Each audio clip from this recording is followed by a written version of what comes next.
Thank you so much. And now for the main part of the rally, we have a lot of amazing speakers who are here to share their amazing work that they did for Ukraine. Some of them are Ukrainians and some of them are not. And I hope that the stories you'll hear today will inspire you to help however way you can.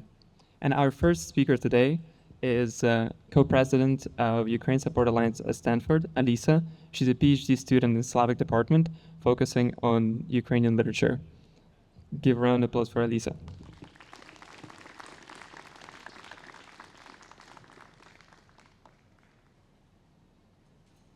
Thank you, everyone, so much for being here.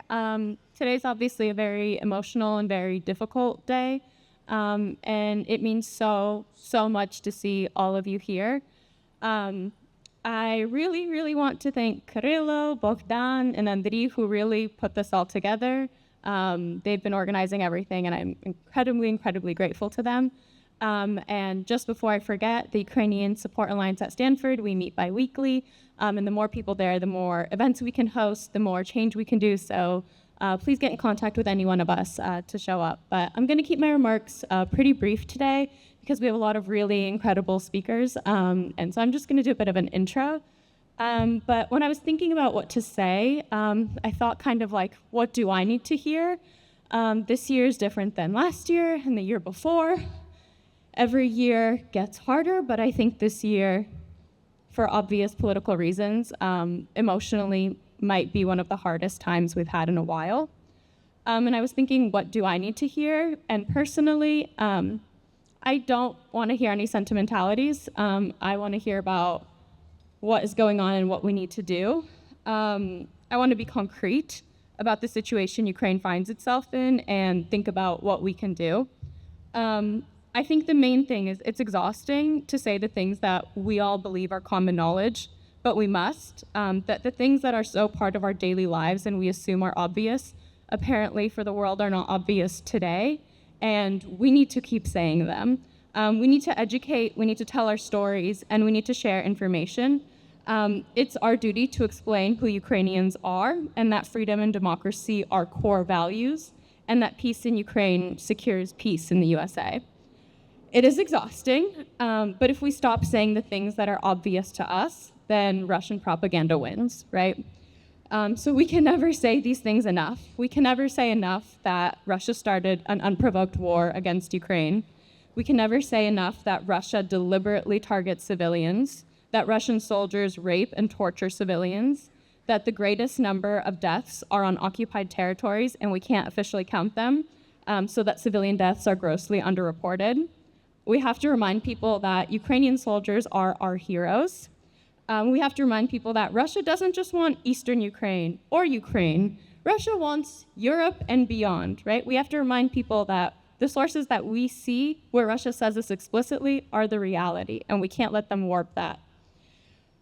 We have to remind people that Ukrainian security is American security, and we need to remind people that we don't just need resources for Ukraine to be able to fight back this war. We need resources for Ukraine to win this war so that it can end.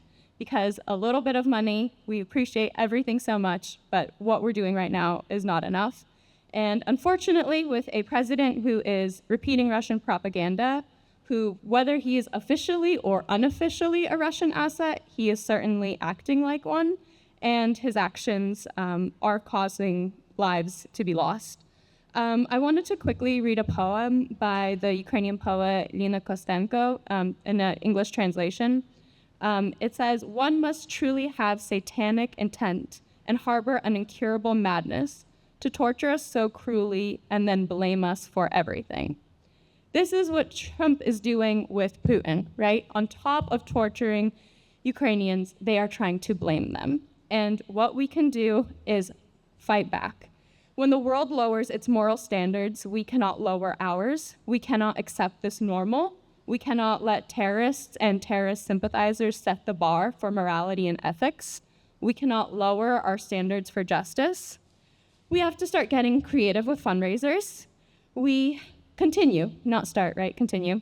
We have to flood medias in our communities with information regularly and vigorously.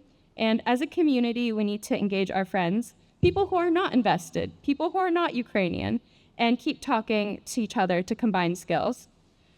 Let people in Ukraine know that we haven't abandoned them, because even the strongest people on earth need to feel support, especially right now. Everyone has different abilities and different capacities, so I just ask that you do what you can within your abilities and within your capacity, because we can't burn out. Unfortunately, this is a long fight, but it's one we won't back down from, and it's one we'll win. Ukraine has a future, and a very, very bright future, thanks to people like you. Thank you so much for being here today. It means the world.